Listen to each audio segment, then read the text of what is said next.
Prosesnya sudah berjalan, pada waktunya nanti akan diumumkan. Yang jelas bukan sore ini pengumumannya. Masih panjang. Ya.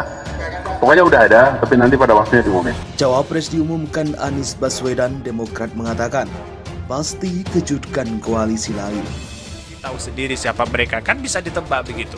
Kalau bukan AHY, ya Bu Hovifah begitu. Kalau bukan Bu Hovifah, Mbak Yeni. Kira-kira seperti itu begitu. Tiga inilah yang kemudian, ya saya rasa ada yang mendampingi Anies Baswedan begitu ya. Saya melihatnya Hovifah yang paling cocok. Kenapa? Pertama, dia mewakili suara NU. Dari suara-suara Nahdliyin itu paling tidak ya akan diambil oleh Hovifah. Yang kedua, itu suara-suara ibu-ibu, suara perempuan, suara emak-emak. Jangan lupa, the power emak-emak itu berlaku dalam konteks pilpres, dalam konteks pileg juga. Bahkan saat ini partai politik gitu, di pilkada, tim-tim di caleg itu menggunakan emak-emak sebagai tim sukses. Siapa yang akan mendampingi Mas Anies adalah sebuah figur yang sebangun, sejalan, yang sejauh ini tidak lari, tidak jauh-jauh dari yang menjadi kehendak dari publik itu sendiri. Jadi sebuah kombinasi yang kami pandang ini adalah Tunggal yang kami persembahkan untuk negara dan bangsa ke depan. Dan ini yang menjadi kejutan luar biasa dan dinanti begitu kan ya. Dan sekarang ya para cebong dan buzzer di luar sana begitu wah menanti siapa sosok Anies Baswedan begitu ya. Yang jelas ini adalah tokoh yang luar biasa kalau menurut saya pribadi begitu ya. Siapakah mereka? Ya bisa saja begitu ya.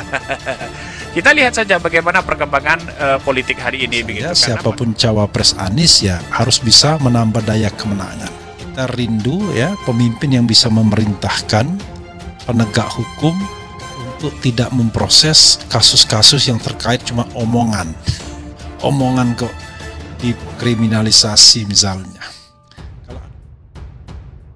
Kepala Badan Komunikasi Strategis atau Koordinator Jurubicara DPP Partai Demokrat Herzaki Mahendra Putra menyebut Koalisi Perubahan segera mengumumkan calon wakil presiden untuk mendampingi Anies Baswedan dalam waktu dekat. Anies sendiri yang akan mengumumkannya, belum saatnya untuk diumumkan. Kita nunggu saja pada waktunya nanti akan diumumkan oleh Mas Anies, kata Herzaki dalam keterangannya yang dikutip pada Senin 5 Juni.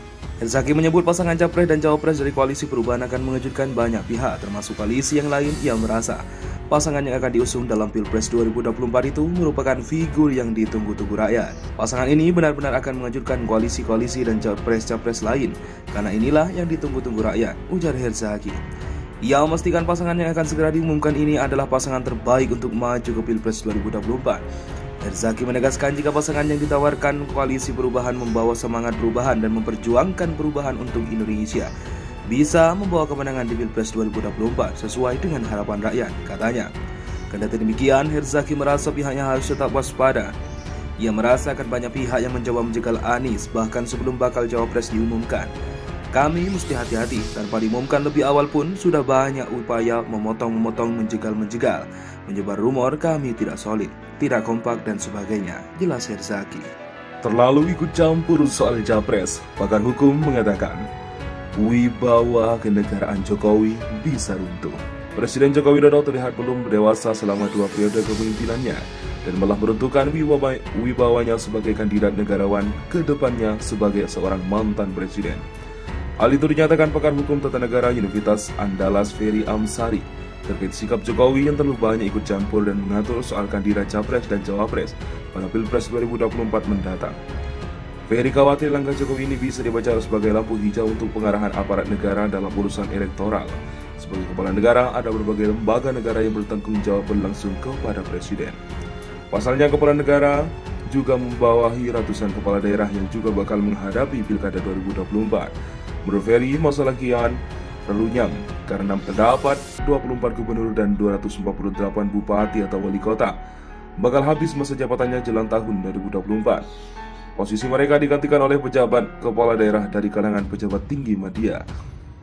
Meski Menteri Dalam Negeri Tito Karnavian menerbitkan aturan bahwa pengusulan kandidat PJ kepala daerah harus atas rekomendasi parlemen secara seimbang, tetapi nama yang diputuskan menjadi PJ kepala daerah ditentukan sepihak oleh pemerintah pusat.